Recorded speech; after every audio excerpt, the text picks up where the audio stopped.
سبحان فالق الإصباح.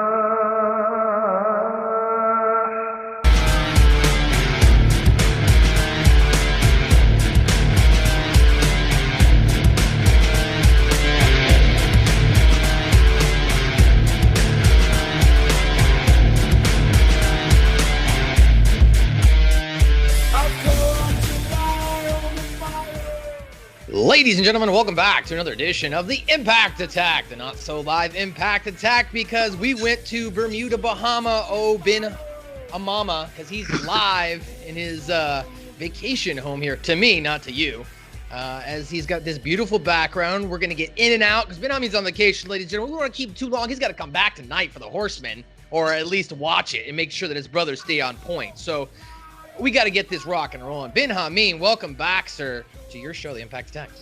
Big pimpin' spending G's with my man MSG this morning, the Impact Attack. Yeah, down here in the Keys. I was at one island, scoping out Fight Island, but I'm back, in a remote location. Got out of New York, out of the silo. I've been underground for 6 months. It was time to get some vitamin D on the skin and get back out there and shake things up. So, YOLO Infidels, the Impact Attack, MSG. We're on Skizzype right now because Zoom was acting a fool this morning. It doesn't matter. StreamYard.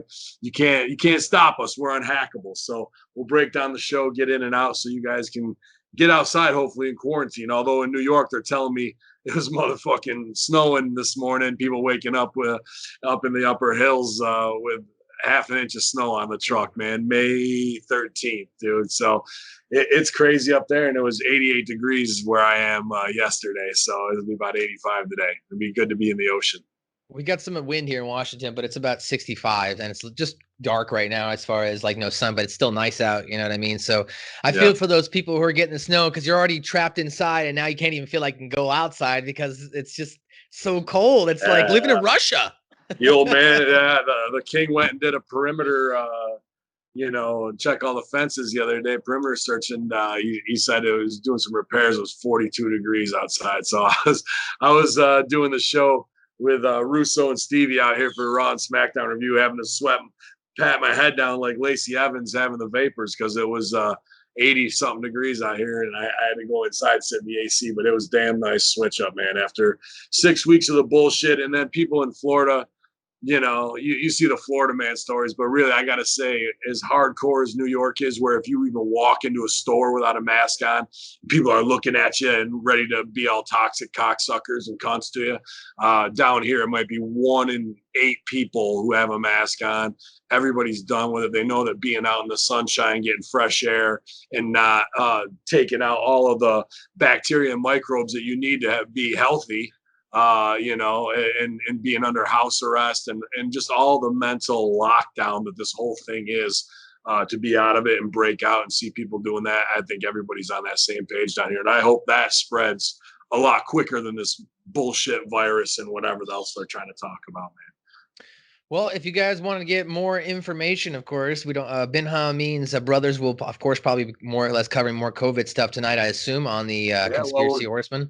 Yeah, we're gonna have It's Just Swamp Gas on there, and he's gonna actually do some stuff on Podestas and whatnot. Or he looked farther into the Pizzagate, Pedalgate stuff. I'm sure they'll cover that new HR 6666 bill that they're trying to put through, dude. Just with to make it a basic income. Yeah, sure, you want to give everyone in America $2,000 a month. I haven't seen the first 1,200, so why the fuck would I believe anything that you're trying to push forward? And then to be total assholes and name it something like that just to set people off in a time of shit where it's already hype. Whoever is sponsoring that bill and pushing it, that's your target. That's who we need to focus in on and make them sweat until they just break. Because the fact that they have the balls to try and pull that kind of shit in this time period is a hangable offense in Hacker Hamin's opinion. Those are the people who need to go. I can't disagree there, but I guess we can get fired up. Since you're fired up, we get right into Impact Wrestling, guys. Ladies and gentlemen, if you want your full news and reviews right after you listen to this, or maybe you already listened to it, the Wednesday Locker Room is up with Andrew Bell and Steve King. I'm sure they've already done a very good job in depth of the Monday Night Raw review show. And if you're a Russo brand subscriber, you can check out Stevie Richards, Ben Hamin, and Vince Russo at russobrand.com. Sign up for $3.99 a month, and you get the Raw and SmackDown review with Stevie Richards, Ben Hamin, along with a litany of other shows with Vince Russo. So go there. Stevie Ray is on that show, Black and White. That's probably become my second favorite show on the Russo brand. Like it's phenomenal, man. Yeah. It's really good stuff. And I don't know, just being the white kid, I always like listening to other cultures. And Stevie Ray's just real. He just tells it, yo, brother. Yeah, like he is one of the realest brothers, I mean, that you're going to see. But you don't really get what, as a white guy or as anything that we've been conditioned to, kind of from him, what would seem like a stereotypical black response to things. Usually his is far more in depth and thought out and on a whole different trajectory and very well researched too. So I think that's what really makes him uniquely special as a voice who isn't just cashing in on their wrestling prowess from WCW. And I've spoken to him many times in the last month, and that is very apparent that, yeah, wrestling's wrestling, and I did all that kind of shit, but this is what I'm interested in talking about. And sure, we'll go off that, but it ain't going to be all about match reviews, pay-per-views, and rumors, man. From Stevie Ray, you're getting the perspective of a real man, and you know, and someone who's done it and been there. And sure, he can talk to wrestling and knows the politics, but he's not trying to live off that former glory. He's trying to expand his horizon, his platform, his mind, and that's phenomenal because Harlem Heat is a stereotypical black thing from the 90s. So we have that in our minds. So to get to hear this other side of him, much like you get to hear this from me and not just, yo, law moron, slap you in your face all the time, you know, it makes you turn your head. And I'm really happy. And then also on this episode of Impact, so many flashbacks as we'll get to, but Goldilocks in there, and she did a great job. And I was on Twitch. I put her over in the Twitch chat real quick. I said Goldie, and like a bunch of people right after, like, I love Goldilocks, man. So even in the hearts of those Impact fans, she definitely, you know, made her mark, dude. And now, yeah, exactly. And now she's working super hard on her Patreon, whether it's uplifting or it's the sexy stuff or her art, music, and photography, or just checking in and having some little fun check-ins. Like, that girl's busting her ass to create content. She's going to do a whole online dating show that's going to be like, it's going to be called Locks of Love. And might apply for that. We'll see. Yeah, dude, absolutely. It's going to be like Studs, kind of love connection, all digital. You know what I mean? Digital date kind of. So I think, you know, as beautiful as she is and, you know, articulate and talented, all these things she's doing, it only takes one of those to hit to take her to the next level. And she's already got so many industry connections. That's just true synergy of building all our brands together, and happy to advise wherever I can for both of them. Honored to, really. So very cool stuff with brand building. I'll probably get a bunch of heat because on Raw and SmackDown review, as hot as I was coming out of the gate this morning, I was kind of twice as hot yesterday. So it's a bang show. And then Patreon on Russo brand, he wants to get into it about the conspiracy before we get to the comedy.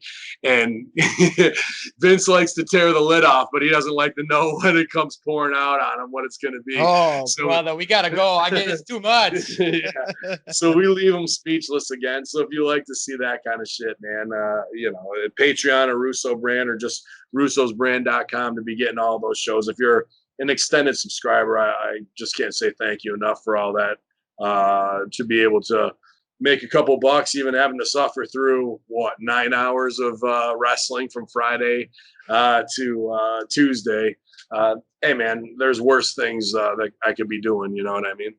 Well, I know that you're in Florida, but before we get in, I just want to take a moment to take this sip of my Russo Bro coffee here. Yeah.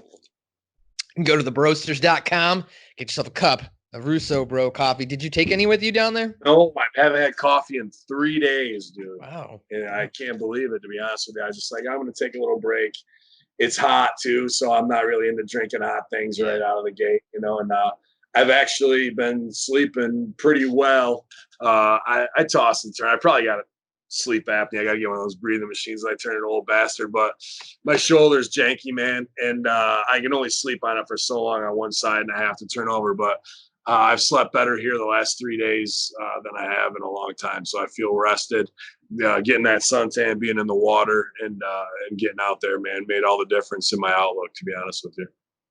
All right. Well, without further ado, ladies and gentlemen, let's get rocking and rolling here on your Impact Attack review. So Impact Wrestling tonight started off beautifully. It starts off with this opening package, but before the package could even get going, Moose interrupts it, and Moose takes over the package. And this was just brilliantly done. He clearly edited from the Sting DVD best of kind of took that documentary, right? And he spliced in because they had like Christopher Daniels and Kazarian. You had former Impact Wrestling stars. You had Hogan, glorious guy, Bobby Roode, Hogan, Jeff Hardy. They showed everybody who's like over in WWE as the Stab with little sound bites, and Hogan in there. And dude, this is just brilliant. Right away, I kind of had to mark out and just tweet Moose and Impact and be like, excellent opening, bravo. This is exactly what I feel is out of my mind. Like Hacker Hamin brand, Ben Hamin is a propaganda. Almost every promo you see me do that's a heavily produced one, it's propaganda in there, and even taking things to reinforce that I know are from something else. Whether even if it's you'll see the Sergeant Slaughter 1990 when he flipped clip in a lot where he agrees with what I have to say afterwards. So that's just a small touch. I've done other ones that are bigger, but this was very much in my vein, and I thought so well done because you're watching, you're going, wait, hold on. It wasn't like a real. They took you a second, they slow played it. And by the end, Jeff Jarrett gave it away. When you get to Jeff Jarrett, then you go, "Oh, he's talking about Sting." Yeah. Okay, but that's still like 90 seconds in. You know what I mean? So you're there for the ride, and then when that happens, you're in on the joke that you've been worked a little bit, and you like that feeling. And it's rare that a pre-produced piece is set out to do that for a heel.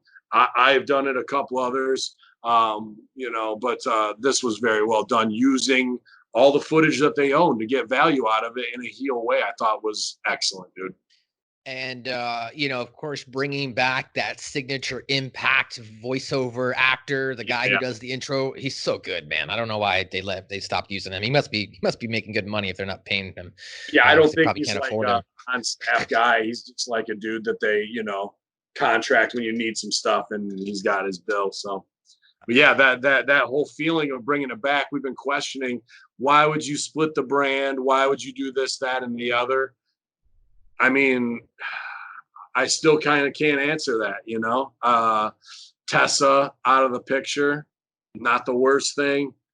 We'll get to the main event. There's things I definitely would have changed because the first hour of the show was a lot stronger than the second, and that's not really what you want to do in wrestling. You really want to leave them with a bigger note. So, but yeah, there's a lot of good in this show too, man. So let's get to it after this Moose opening. What do we go right to? I forget. Is it Zayn or Rohit Raju? No, it was it starts off with Madman Fulton versus Hernandez. Yeah. So these guys go back and forth trading headlocks. Fulton runs over Hernandez with the shoulder block. Hernandez headbutts Fulton. So they trade some superplexes. Fulton rolled him through and hit a reverse suplex. We saw a splash by Fulton. These guys worked, I thought, pretty well for big guys. Went back and forth. Toward the end of the match, Dave put Fulton's foot on the rope to prevent a pinfall attempt from Hernandez. Hernandez set it up for a dive, but the Chris brothers stood in his way. Hernandez took out both of them, and then Hernandez border tossed Jake into Fulton, and then Fulton kicked out, but then Hernandez hit a splash off the top rope for the win. So the winner of this victory, advancing in this Impact World Heavyweight Championship tournament, is a former TNA superstar, Hernandez. Great match. Yeah. Yeah, I'm surprised they put Supermax over, to be honest with you, because this was a good match. That spot where they blocked the dive, like that gets a little indie for TV for me. You feel the rhythm kind of lose right there. And then they get back into it with the border toss, and that's very TV. Like you're like, oh, it always looks awesome. And it's super scary, I'm sure, to take. Yeah, I won't do it. So fuck that. You'd look great doing it. He could throw you fucking. Throw you halfway up for $50 in a hot dog, though. That's for sure. Why not? But yeah, this was a good match to like. All right, wrestling. If you're used to seeing AEW guys who are not super heavyweights, and we started with that, and you want to see and establish that we're a little different, send those two big bastards out there, and you got the hardcore kind of whatever the OVE guys are, you know what I mean? And then the legacy of LAX and Supermax, and it's super heavyweight, and that's what I really like in wrestling. I just watched Dark Side of the Ring and the new one with about Hawk and Animal, Road Warriors, Legion of Doom, whatever you want to call them. And just to see those guys as brick shit houses, man, like that's what I loved in wrestling. And like now to tune on, you know, AEW or even see a Sami Zayn or somebody like that, I'm like, dude, if that was a guy in my hometown in the bar talking shit, I would piss pound him 10 out of 10 times. So how am I supposed to believe that this guy's getting it done in the ring, you know? Whereas if Supermax rolled up on you, you just say, "Si, senor," and fucking do whatever you say. I mean, because WWE quote sits on top of the wrestling industry, right? And everything they do trickles down. Is the smaller guy of the wrestlers, is that a reflection more of that early 90s steroid trial when they shifted to guys like Bret Hart, that's Shawn Michaels? That's Shawn getting over. That's Shawn getting over and saying that you don't need to be a fucking Sid or whatever. But Shawn didn't get over without Sid and Nash and being the little guy hiding behind the big fucking guy, right? So not that Shawn's not a master of the craft and helped protect those guys and took the bumps and did the work, but it was kind of that transition where that really started. And then even ECW reinforcing it with guys like, I mean, not that Sabu and Rob Van Dam aren't jacked and intimidating, but they're definitely not of the era of a Big John Studd, you know. But ECW had that too in a 911 or even a Mike Awesome or Big Sal, obviously. Just the spectacle of being a super heavyweight, I think, is very important in wrestling. And that's why I like this match out of the gate to set the tone. That a match like that, if you're somebody flipping through and you don't know either of those guys, they both have a look to them that will make you say, "Hold on, let me watch this for a minute." Agreed. I think I'd like to explore this conversation a little bit more on Light the Fuse tomorrow with Chris Silvio. So we'll kind of get back to this big man, little man, because I think it will be a great conversation. What's great is Sil is a perfect example of that. So if we got big man, the reason Shawn got over was because of how he looked and he could do it. And you need to show a guy who outquicks big guys. And sometimes it don't work, and the big guy's power is going to do it, but it's the fight of the size of the fight and the dog, not the dog in a fight, right? That whole adage. So there is, but then that just became normalized where everybody got into the business and they didn't need to be a genetic freak or work rate or just whatever. I don't need to go down.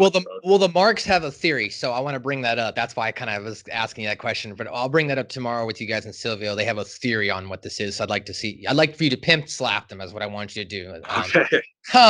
Backstage, Michael Elgin after this says he's going to win this tournament, even though he shouldn't have to prove himself. He went on, he cut a promo about being 16 years in the business. Now, granted, I respect that as a diehard wrestling fan myself, but as someone who doesn't know who Michael Elgin is, they're thinking, I don't fucking care if you've been in this business for 16 years. You're on Impact Wrestling. What have you done here, right, in Impact Wrestling? That's how I would take it as. But I'm not hating on the promo. I thought it was well delivered. The context of that part of the promo, I was like, you haven't really done it and made enough of an impact here, no pun intended, in this company to where I think you would even warrant a world heavyweight title shot or feel like you don't have to continue to prove yourself. Am I wrong in thinking that? No, you're not wrong in thinking that. The problem I have isn't how many years or whatever. It's just saying that, like, 16 years opens you up to anytime you say I'm X amount vet, in even out we say the veteran locker room or whatever, but like if you say 16 years, that seems like a long time. Then you go, okay, well, what the fuck have you done? Have you been WWE tag champ, WCW? Oh, you're in ROH or Japan? Sure, that's cool, but now you're saying you shouldn't even have to battle when this is your first time here, really, and you're making your name. It opens you up for exposure. Same as Mandy Rose and fucking Sonya Deville go, this is a 5-year blood feud. Or like, you know, I've been doing this for 5 years. I'm like, 5 fucking years. Like, how are you? That should say you shouldn't even be close to being on WWE TV. You shouldn't even be on their radar until you're an 8 to 10 year pro. So, or a super special case like Killer Cross, maybe. Or you want to maybe punt a baby like Shayna Baszler, right? She doesn't get well, Shayna Baszler put in. Awesome. She put in 2 decades in MMA, so Shayna Baszler ain't no 5-year pro. You know what I mean? She's put in her shit. So it's just my point is, it's dangerous in a promo. You're kind of damned if you do and damned if you don't. If it's a high number or low number, you open yourself up. The only time you can do that is when you go, I've been in this business for 20 years and I've held the WWE title. I've held then you like a Jericho. Like, that's a guy who can say it. If you have the accolades, they have somebody who can say it. If you have the accolades to back it up. But if you just say, I've been going up and down the road for 16 years getting envelopes, well, big fucking deal. You know what I mean? Not that belts mean anything in our phony, but if you carry a company on your back, that's something. And not to say Elgin doesn't have a legacy, but my point is that's just probably a no-no for most. Unless you're like super green. I would send a guy out. I would send a fucking dude out after that as a rib. Like, I've been in this business for 16 months and there's nobody back there who can take me. And I just have fucking murdered every week as a reminder of don't put yourself over in your legacy of that unless it really plays in the story. I guess my point is, and I work a lot of shows with Mike, or I have been lately, or was, that Mike is good in the ring. He's a powerhouse. You see what he is, but his promo skills are still lacking. If there's a part in his game that really needs to be polished, it's that. And he's trying. He can deliver. It's either him or the writer isn't playing to, or hasn't found his strength. Yeah. So they're just doing wrestling talk.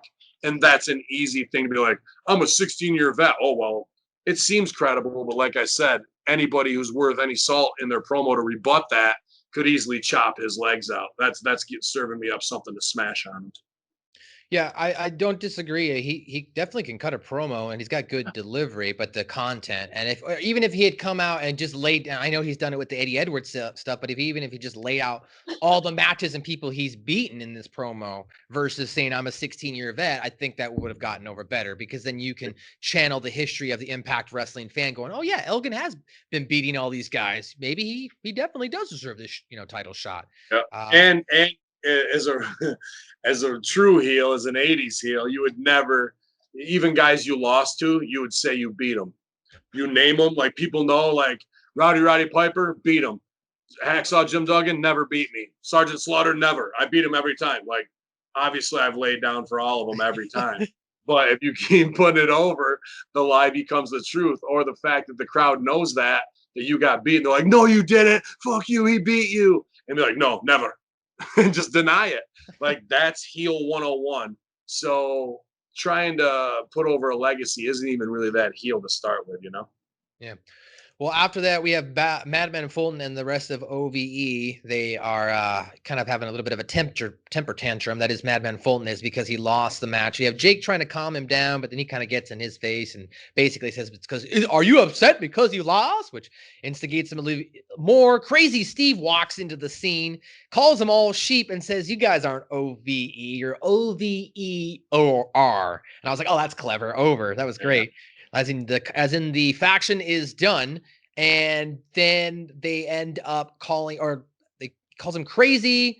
Joey Ryan comes in after the scene. He goes, crazy's offensive. I find that to be offensive, but ultimately this sets up Crazy Steve taking on Madman Fulton next week. That's what the setup was all. Or is it a tag?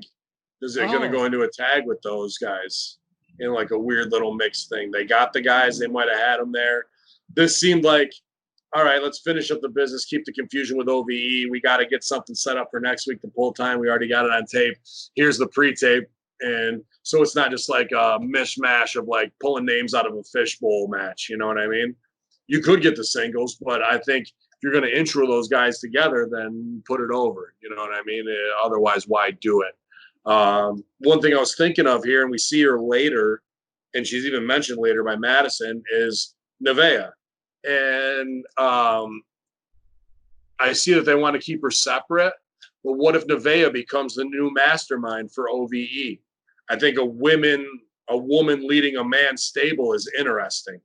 I couldn't really think of any other time where she's the mastermind. And then those OVE guys will jack a bitch up and take her out, and it won't look bad. You know what I mean? They look capable of doing violence on women without having any remorse, like in a Sons of Anarchy kind of way. And I think they could do something cool with that there. I think there's an opportunity there because obviously why go away from Jake and Nevaeh being married if it's there and people know already? Yeah, the only other female faction led that I know, or I guess it kind of seems to be the trend, right? Because you've got Selena or whatever her name is in WWE, Yeah. and then you've also got another Selena Del Renta from MLW. She's got her own Right. little faction there. So that seems And to definitely both of those are based off of the leader of the Mexican mob, the woman there who did all that shit. So Right. that she'd be a little bit different, yeah. where they're More not running, cult-like, right? yeah, Maybe. they're running meth and they're running cocaine and weed. Like that. Right.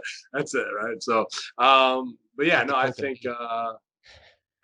think that could be cool. I don't even look at Selena Vega as like the mastermind for some reason, man. Like none of that shit even fits with me to like believe it because they're so overexposed. And the fact that she'll go online and do all this shit with Aleister Black and kill all that, and then her guys are fighting her husband and she's cheering against him. I'm like, dude, go with what's real. Go with the Christs and go with OVE and let her be the real heel den mother of it all. Well, Aleister Black's gone, so maybe she's single. I don't know. There was another good point in this promo that I liked. Crazy, I forgot to leave this out. Crazy comes in. He's like, "Oh, you're crazy." And he's like, "Are you calling him crazy?" He's like, "No, that's my name." And he points to his shirt. I'm Crazy Steve. And then he says at the end, he says, "You can't be crazy." And that just for some reason triggered like a childhood memory of watching Malcolm in the Middle and Bryan Cranston saying, "As it's like I always say, boys, crazy beats strength every day of the week." And I was just like, that just, I don't know, kind of popped me. I don't know if that was thrown in there, but that was nice, crazy. Here's the only thing I have a problem with Crazy Steve back, dude. Like, not that I have a problem with him being back. I think he's a great performer. But why wouldn't you plug him into Rosemary as an underlying thing? Like the history's there. They might want to go another way, but you've got it there, and they're just using them as kind of like, let's just throw them in because we know we'll get good work out of them. We can eat up some time, as opposed to he's back. You only get one chance to make a first impression. Why not have him in that stuff again? And she's kind of building her thing again too. So it would have been better to have two of those characters on the same side of the fence supporting each other. But here nor there, they're both doing well with what they're given. And then I believe it was before this next match, they had the encounter. I believe it was Kylie Rae and Su Yung. They met up backstage and they were talking and they were kind of doing their good girl gimmick back and forth. And Kylie Rae ultimately was like, I like her. I think that would be a cool pairing, actually. I think that's awesome. Yeah. I think that's awesome. And I think you could do some fun pre-tape stuff where Su Yung leaves, like they're interacting, boom, boom, boom, boom, boom. Su Yung has to leave for just a second and comes back as the dark version, and Kylie's super scared, freaks out, and then like closes her eyes, and then all of a sudden it's normal, like, Su Yung again, and she's like, "Are you okay?" And they play that out a little bit, so she gets close to her just to terrify her really and get into her in a nightmare scenario. I think there's some cool stuff that can be done there, especially with Impact's produced bits. I can see them really nailing that. I was also thinking, like, because they are so maybe, opposite, maybe Kylie ends up being the purveyor of the positive side of Su Yung. So she's trying to rein that in. Maybe there's bits where they're walking down the street. I think I'll go for a walk outside. And then it cuts over to her being a demon and be like, and her trying to wrangle her back in. Yeah, it's like, what's the new show on Netflix where it's the cartoon where they have the hormone monsters? Oh yeah, Big Mouth. Big Mouth. Like it's almost like the hormone monster interacting with like a normal society where they would be Right. able to see them, Yeah, Yes. that's interesting. That's interesting. So, but this leads into her match, Kylie Rae versus Tasha Steelz. I have not seen a female make their debut on Impact with such a bravada as Tasha. She came out, had the full package, had the entrance, had the look, was great in the ring. This was, I mean, short match, but ultimately, I thought this was a great match. They moved back and forth really, really well. Just some Yeah. moments in the match. Ray put Steelz in the STF, but Steelz gets the bottom rope. Steelz catches Kylie Rae with the back elbow, but then Steel gets a near fall after a crossbody. Ray then locks in the STF and Steel taps out. So your winner was Kylie Rae. She knows she's going under, right? And she needs to get over, and she got over in her entrance. Yep. And it made the win that mean that much more. I was seriously impressed by her, of being like, it was that fast, did the business. We've said this, the longer some of these girls go, it works against them. And this helped Kylie Rae. And I would sign that girl right off of the fact of the biz that she just did right there. And I just like the name because of Bobby Steelz, which is one of RZA's surnames. So I was popping for that too. So yeah, good honor. And I think it'll mix in good with the Kira Hogan stuff that we get to see in a little while again. So there's a lot of new female talent that aren't new that have been working the spot shows and the indie shows, and it definitely plays on camera that she was ready to go. It didn't look like another 3 or 4 attempts on camera she'll be there. You know what I mean? Or just coming out with a plain light blue outfit that you picked up from Big Five. Right. Yeah, like she looked professional. She looked like she could. And I also am a sucker for beautiful women with froze, so I like that as well. But Tasha, I mean, she made an impact on me. I remember her name. I mean, I saw her entrance. I took notice, and I went, "Who is this?" So like.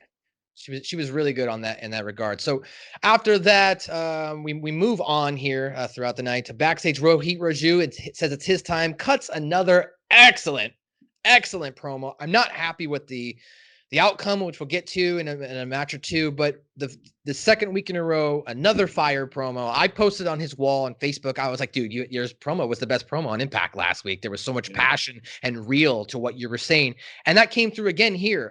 It's just a shame that there didn't really seem to at least kind of, I don't know, do some business with it maybe over the next couple of weeks. It is tournament. It is a tournament match, so what you need is, if guys are going to pull time, those are 2 dudes that I would feel confident in, and you normally in this time period, you would be like, oh, these guys are just going to do a get your shit in fest. And it was the opposite of that. And not only is, like we've said, and, put them over plenty. And I again, marked out a little bit because it's easy for me to sit here and rip the product and all the bullshit of whether it's whatever company of 1,000 mistakes a week.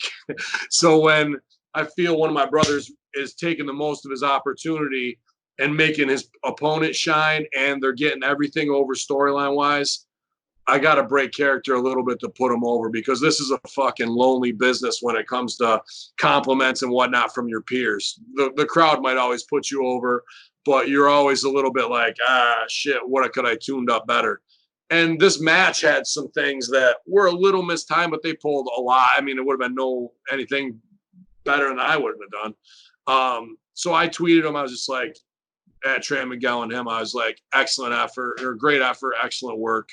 And he liked it. And I know he's probably listening to this now because he can't put it over, but I'll say it again. Hakeem Zayn is one of the most promising young wrestlers in all of wrestling right now. And he knows that his time on camera is absolutely essential. His calling card to get over, he's not relying on, I'm on Impact, I can mail it in now. You know what I mean? And you see the 3 other guys he's been paired with in the last 2 years, and who's still here getting singles matches? Hakeem Zayn or Rohit Raju, whatever you want to, they build him as before. And it's not about the whole Bollywood or all that kind of shit. You know what I mean? It was about wrestling, who's going to work heel, stomping on his hands, ripping on his face, Rip Rogers, hustler style, working classic heel heat, not getting your shit in where we got to do these sequences where we square off at the end.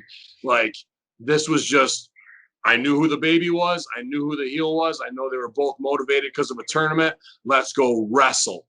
And yeah, they both can do some impressive shit, and they'll set each other up for a spot. But it didn't feel like this gymnastics, Cirque du Soleil type wrestling from two guys who have the body type and the athleticism to do that shit and develop bad habits. Instead, they probably had the best match on the show of the night, and Rohit did last week.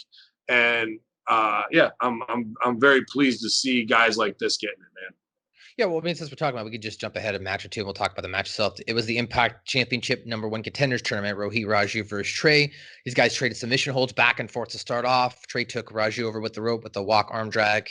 Raju threw him to the outside, hit a running back elbow. They worked over Trey in the corner. Trey surprised Raju with a backflip into a head scissors, which was pretty cool. Yeah. Yeah. And then Raju body slammed Trey, and then we saw Raju step on Trey's hand, as you mentioned, working the hands. Yeah, he missed it though. He tried, like, his that spot is good. I like that because I like digit manipulation shit, and it's just old school shit. So he tried to be safe. So Trey fed him his hand, and Rohit just missed it or whatever a little bit, and then he tried to get on it, but not hard. And Trey then realized it, and then Rohit's like, fuck it, I got to get on it. So he steps on it, and he's doing it, hooking him on the other side, which I would like to see him put the foot on that, and then you fish hook the guy on the other side. So he's going one way, and then you can pose down there. That's where you're standing on him, fish hook him, and you got the guy there, and then you can be like, yeah, Hakeem say, or Rohit Raju, whatever you say, yeah. Shit, right? Or I would say, YOLO, you know.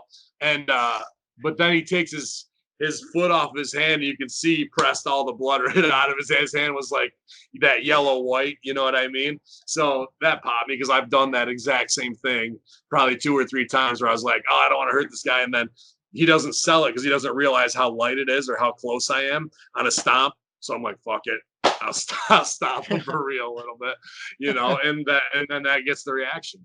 But yeah, that's just small things that the camera's going to catch or that a wrestler watching a wrestler is going to catch. But there was a little bit of mistiming on 1 or 2 things, which on things that I wouldn't do. So I can't, you know, complain about it. But if you have an opportunity to get a storyline going down the road with these 2 guys, this match would reinforce that we got something here and we can do more with them. We just got to find something creative to tie the Rascals and Gama's crew together, Desi Hit Squad. Or not. Maybe it's just Trey and Rohit after this, you know. So, or Rohit versus each one of the Rascals. So there's a million ways to book it. So Trey reverses a suplex from Raju and rolls up into a small package and gets the win. That was my only complaint about anything. I just wanted to see Rohit win over the last, I mean, not just the last couple weeks, but I think even more the last 2 weeks. It's reinforced. Like I've always looked at Rohit Raju, great wrestler. They just didn't, and you know, he did a good amount of comedy stuff, but the last 2-3 weeks, he's really enforced his character as this heel that, like, I'm turning kind of into a mark for his character. I'm like, I want to see him win. I didn't want to see him lose to Trey here. So he's doing a great job there. Like, he's got me hooked. Yeah, I think I'm invested in him too. Not just because he did great business on the show, not because he reminds me of Jamin Olivencia, not because he likes Wu-Tang. All those things add to it. But I'll tell you, and this is some inside locker room shit, is when all the stuff was going down with Anthem and from Billy era, and he was signed then. You know, I think he got signed right before Anthem took over, and he was a dude who had a pretty good day gig, and his life was set up. Yeah, wife's getting pissed off. He had a pretty good. What's that? Sorry. She didn't like Rohit Raju losing either. No, she didn't like him losing.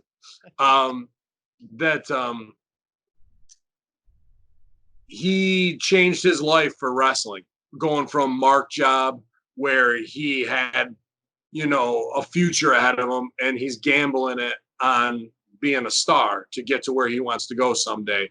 And that is huge. And I know he took a big pay cut and even possibly had to move out or even, you know, liquidate some things.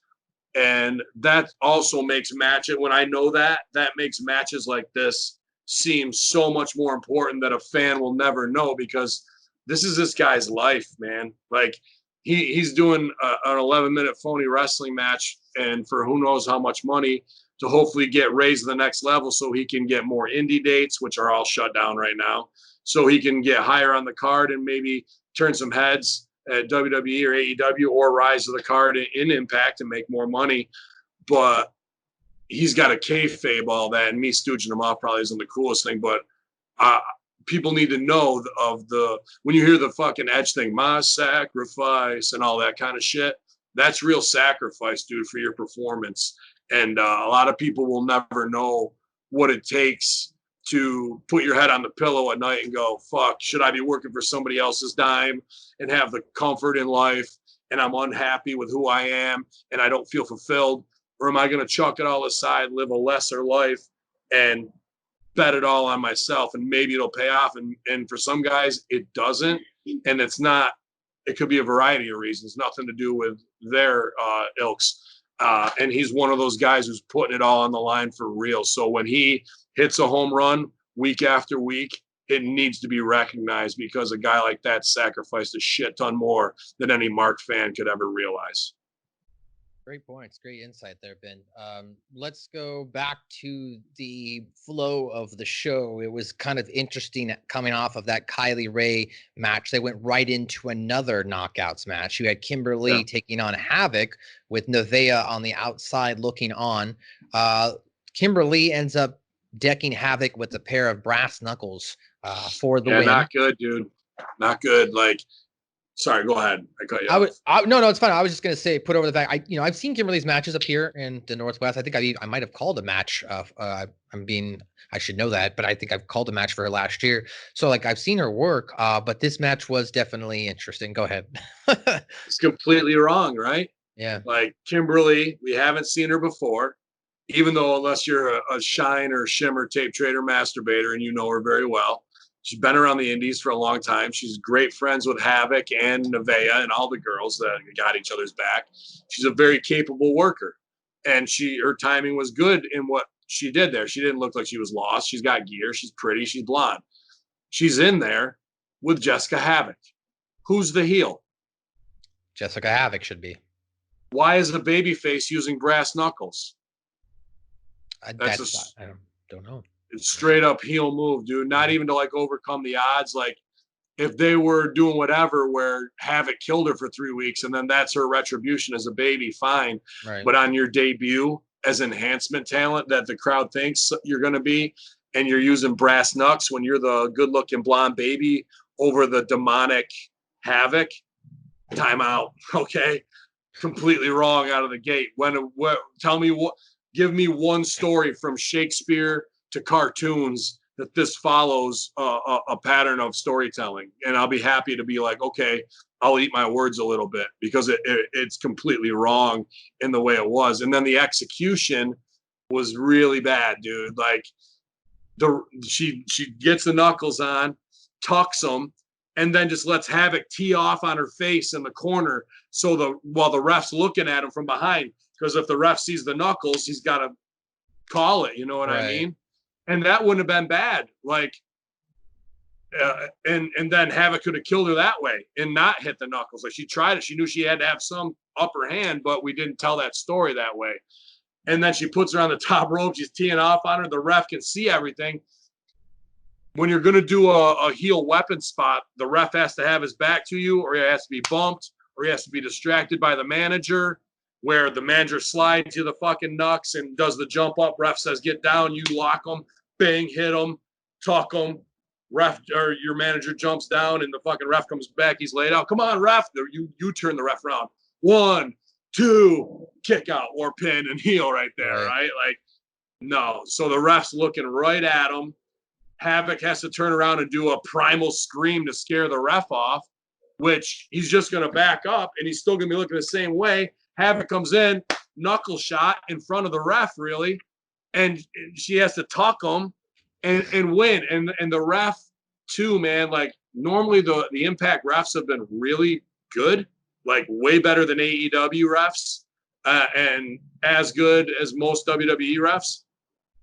But this ref's count was, man, he was on the cell from something earlier, too, and it was just like, there's slow counts, and this was like a mistimed slow count.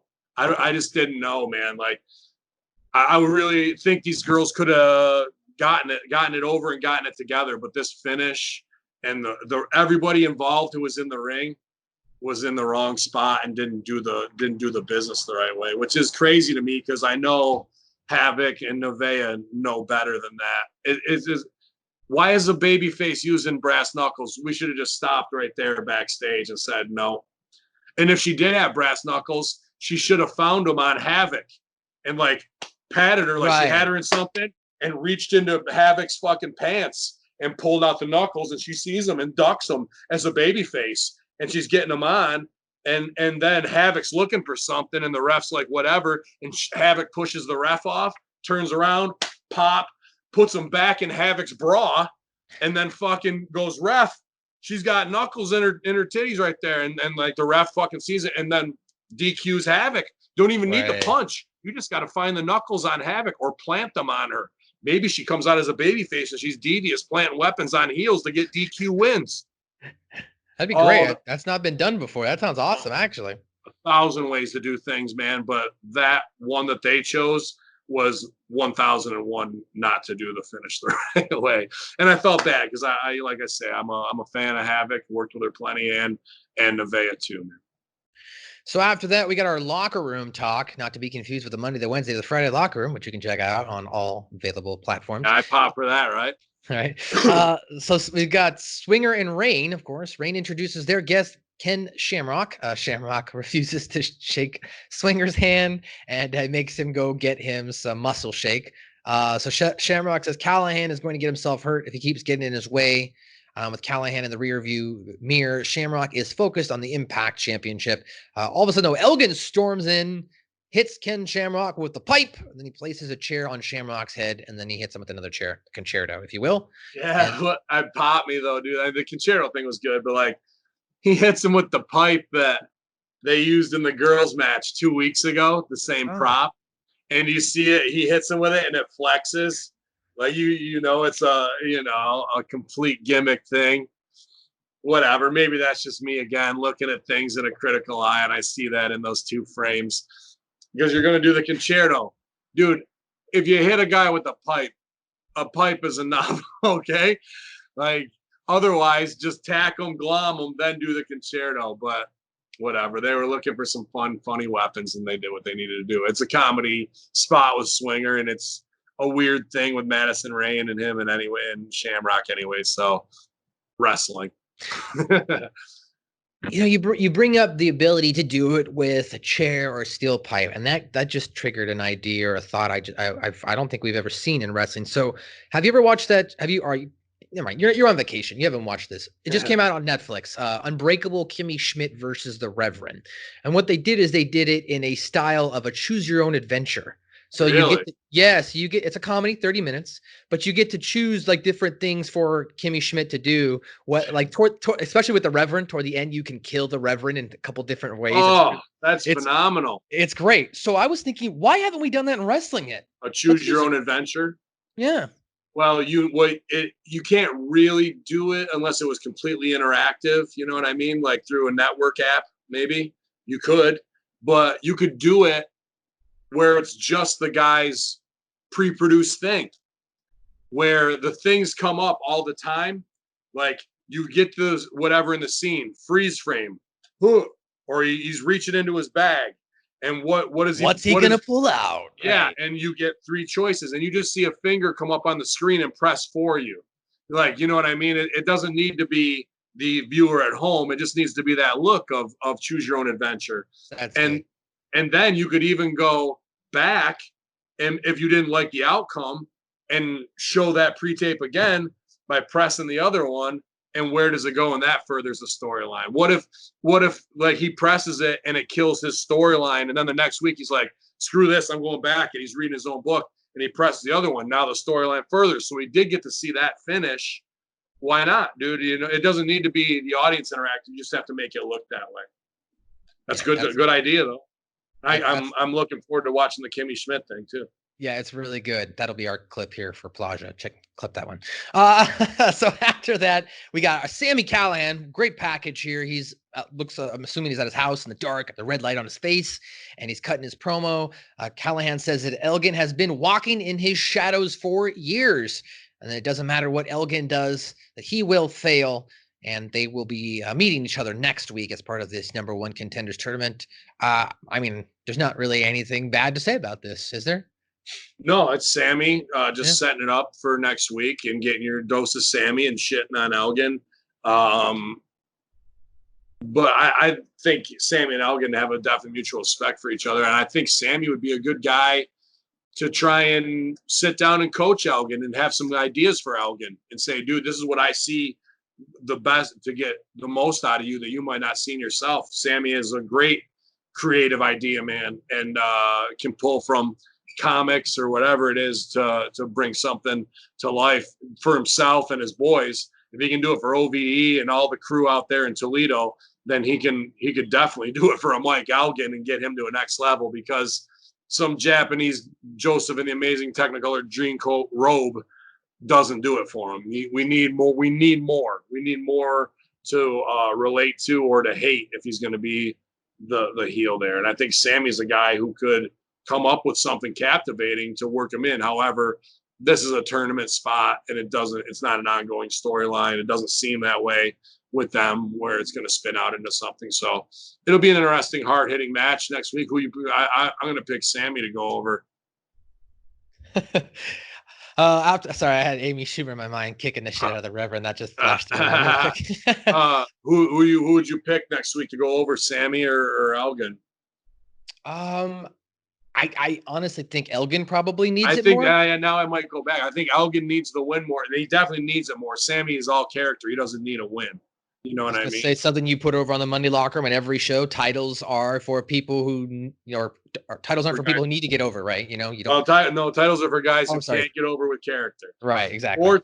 But Strangler Steve on the Wednesday Locker Room will argue titles are for guys who you put your company on, you build your back on, and that's fine too. Because usually, not that Hulk Hogan didn't have character, but it's the heels he worked around that had all the massive character, right? So there is twofold. You want to put it on your biggest, sexiest son of a bitch that people will live vicariously through, but also 90% of the time, those are baby faces who are being led by a competent heel. So you can take any big, dumb, green bastard who doesn't know how to barely walk and talk in the ring, and if you got a competent heel to lead him and protect him, he's going to make him look good. Work heat on him the whole time till his big comeback, or else if he's a world beater, you just fucking sell for him and let him beat you quick, and you will lose in 2 minutes, and congratulations, you get paid the same. Big fucking deal. So right, like it's all about how you work the guy. So Strangler, not just because he's a big fan of collecting belts, he's got a hell of a collection. But there is something on the other side. That's just my Rip Rogers training. Belts for guys who can't get over the character, because if all this shit is phony and titles don't mean nothing, and the only reason you're champ is because the boss goes, he's champ. You didn't beat nobody. You didn't really beat me. If I wanted to not let you pin me, then you're not fucking gonna, So that's the phony side of it. So what does it really come down to? It comes down to the illusion of who's better than the other guy, who's hated more, what are the stakes, what are the storyline, and that all comes down to character to make the belt. Characters make the belt, not the belt making the guy. It's not the other way. It's not that way, in my opinion. Agreed. After that, we've got the North. They're backstage. It's announced that they're going to be defending the tag team titles once again from Canada. So it cuts into the empty arena there in Canada. Paige says that he heard everyone's complaints from last week. So this week, he didn't pick their opponents. He left it up to the ring announcer guy. I forget what his name is. I know he's been notable there on Impact. He's damn good, Iceman, all right? It pops me. That guy pops the shit out of me because he's hosted the in-between stuff a couple times. And he talks like a worker. Melissa Santos, she'll swear once in a while, but she's, the cute diva having fun and interacting with people. He's like a straight worker who can't fave it like me. Like if he's talking about some shit that's rotten, he'll do what he needs to. But when he's in the ring, he turns it up to 11. That character he did last night, the manager, is a ridiculous 80s character. But I'm sitting there watching and thinking to myself, dude, Canadian motherfuckers get it, bro. Canadians get it. I've been fortunate to work up there the last 2-3 years. And there's some guys who are getting it, who are like the AEW style or coming along. But then I look at a guy like Rob Rage or Tyson Dukes or even my manager, infamous Jay Moore, and then this guy here. They're also either tuned in to being the Chris Benoit level wrestler or the 80s over the top Jimmy Hart type shit. And they just commit to it, and you can feel that they love wrestling. And it's in there. And I was watching this guy, and I just pop him because it makes me think of Jay. I'm like, oh, dude, I'd love to see this guy and Jay on something. And then this match has me interested. I'll stooge it. I don't give a fuck. Like, if they're playing the pattern out of beating these scrubs, then what needs to happen? Eventually, two powerhouses need to come in that are going to be. They need to beat scrubs one more time. Rule of threes, right? And then who? What did the refs say at the end of the match after they tipped him $20? Oh, I missed that. I'm sorry. He goes, "Hey, the fans wanted to see you hit your double team finish after they hit the kid, so they hit him with the big snabbits at the end and kill him again, and it's all a rib or whatever. You know, fine, funny comedy. But what did you say after they beat the guys again? They need to face somebody. You fucking march out me and Kong, and then gotcha, yeah. And then everything changes, right?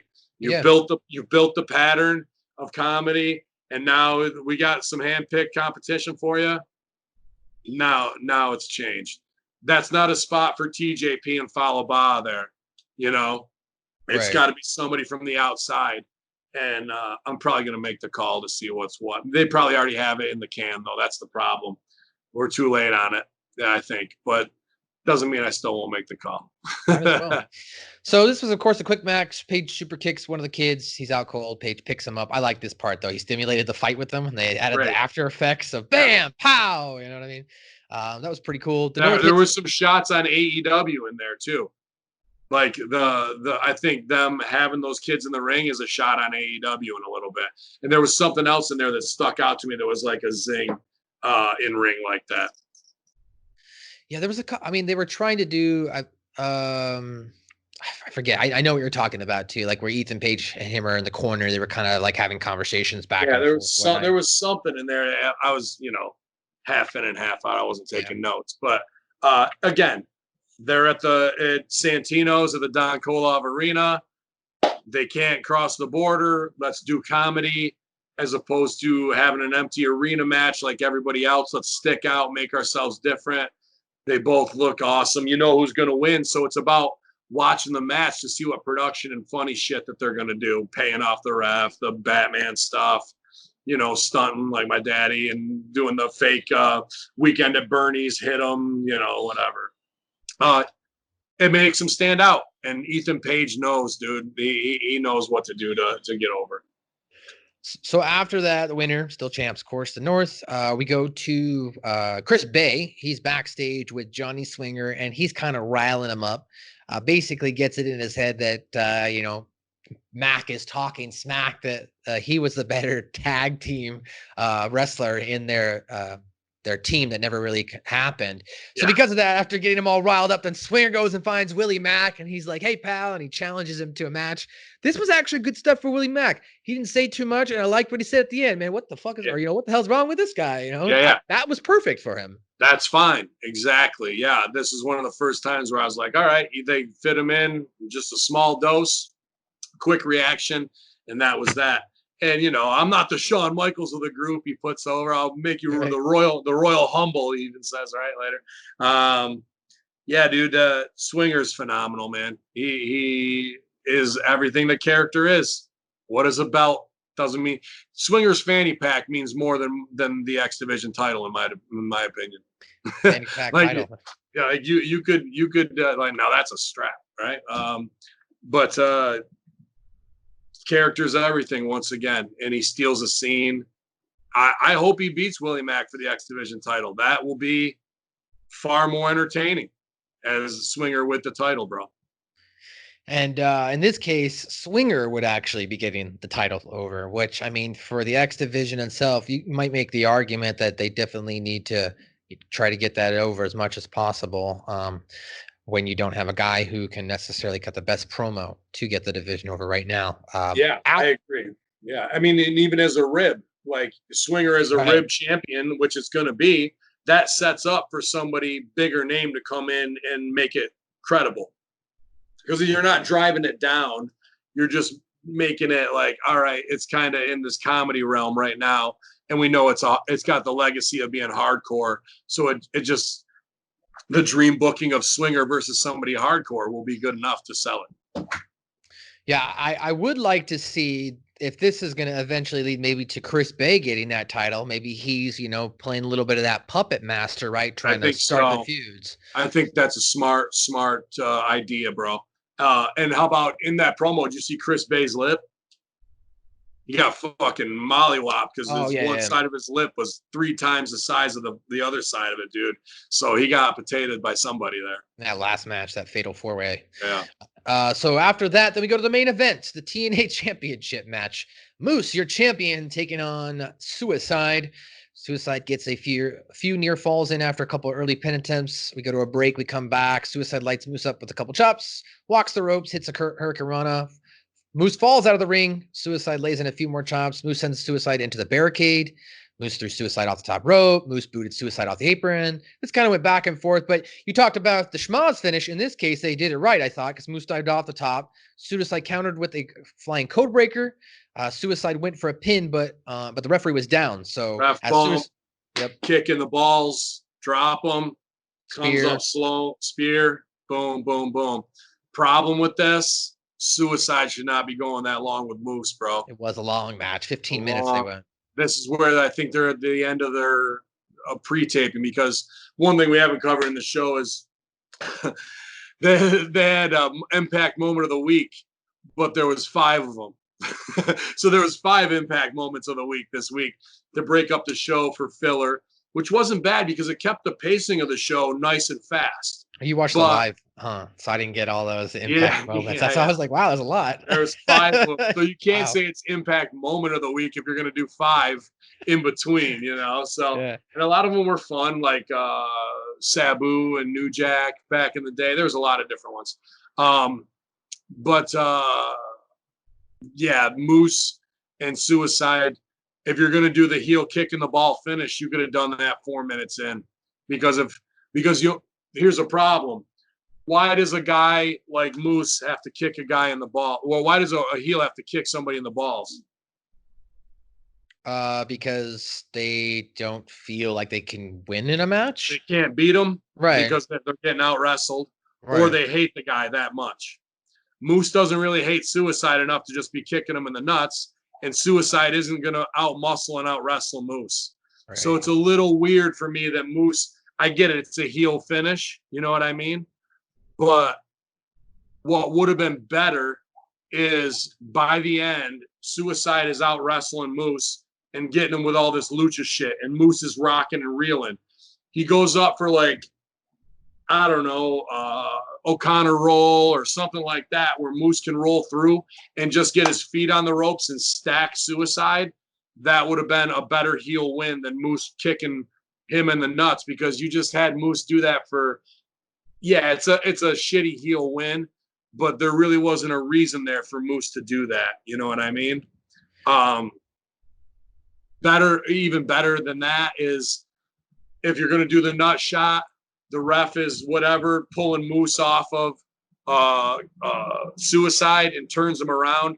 Suicide grabs Moose from behind, and Moose gives him the mule kick to the nuts while he's face-to-face with the ref.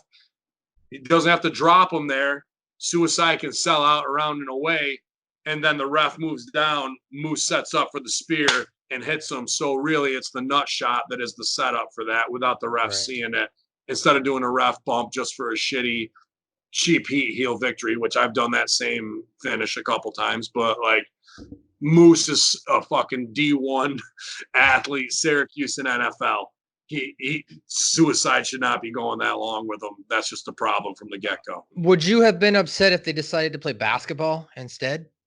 Maybe. I don't know. I say that because, the Viking Raiders thing was at least they were out of the arena, but I did like Matt Hardy versus MVP back in the day. I thought that basketball thing was one of the coolest things. And remember when Moose was beating everybody like Mr. Perfect?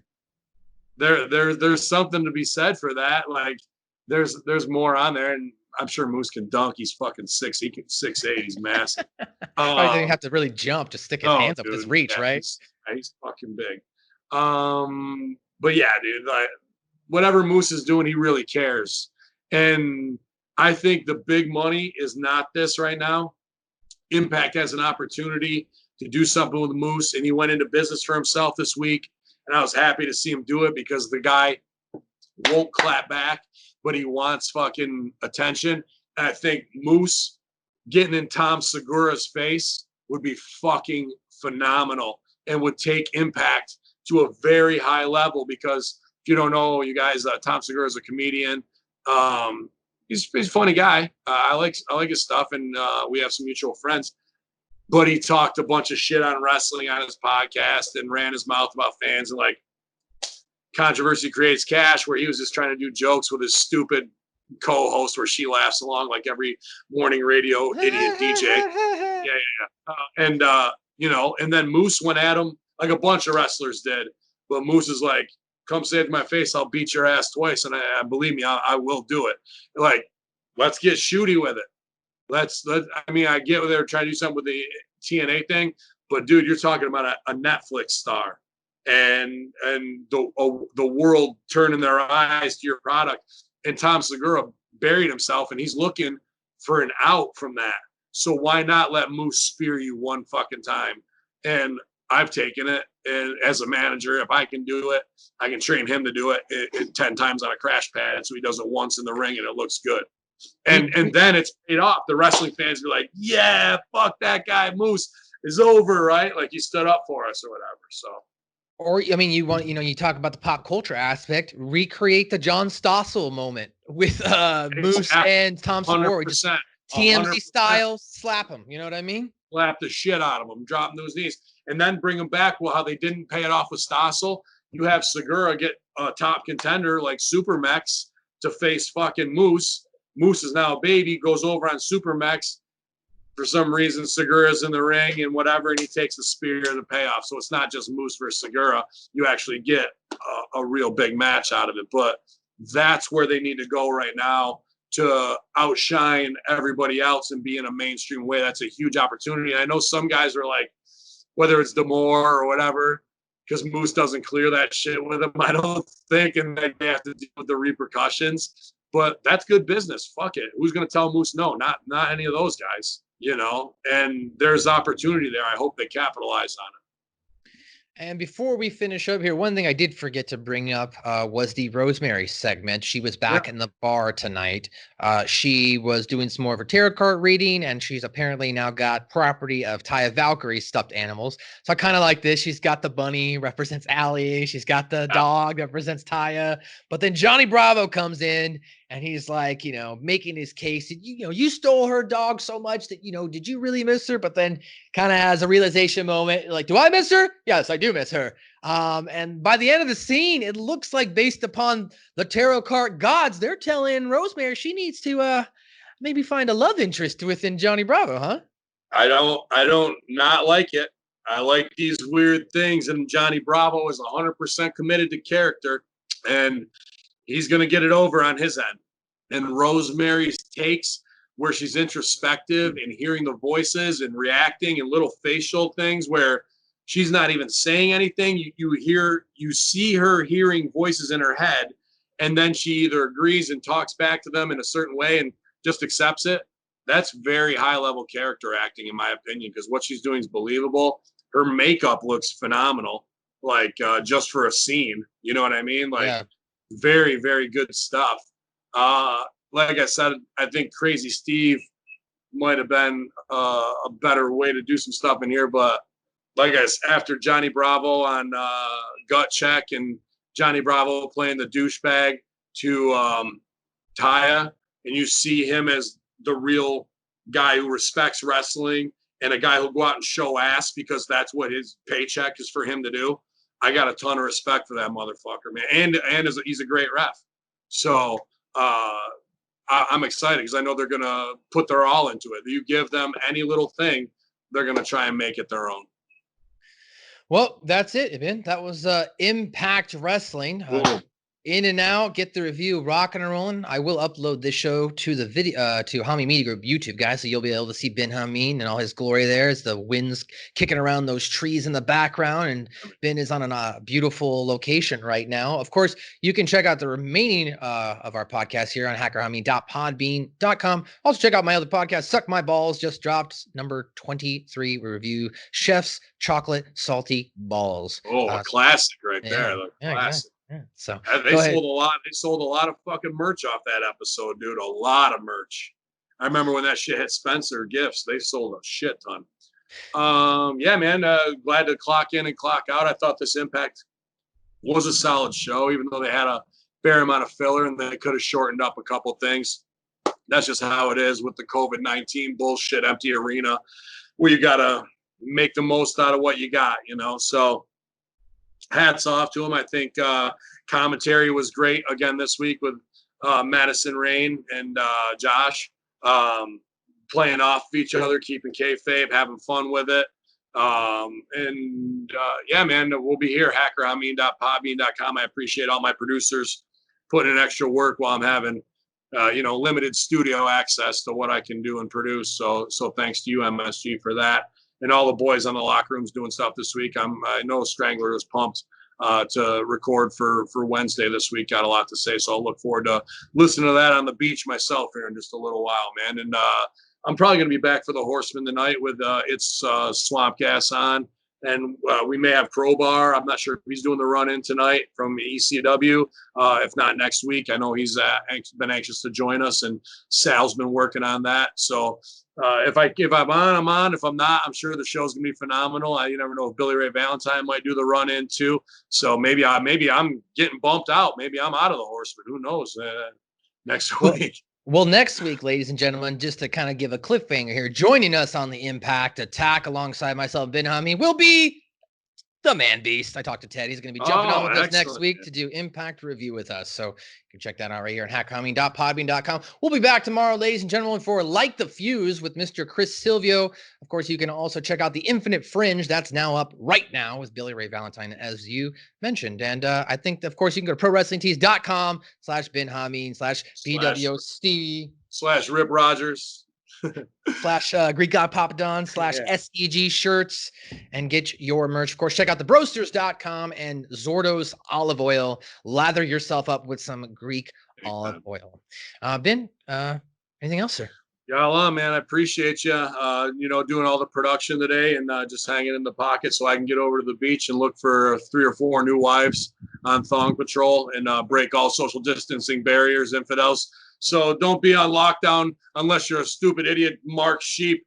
Then you'll probably be tuning into AEW in the first hour instead of watching the Horseman tonight at twitch.tv/Conspiracy Horseman. But maybe you won't be, and maybe you'll be one of us here at hackerhamin.podbean.com. YOLO! Vacation Hamin.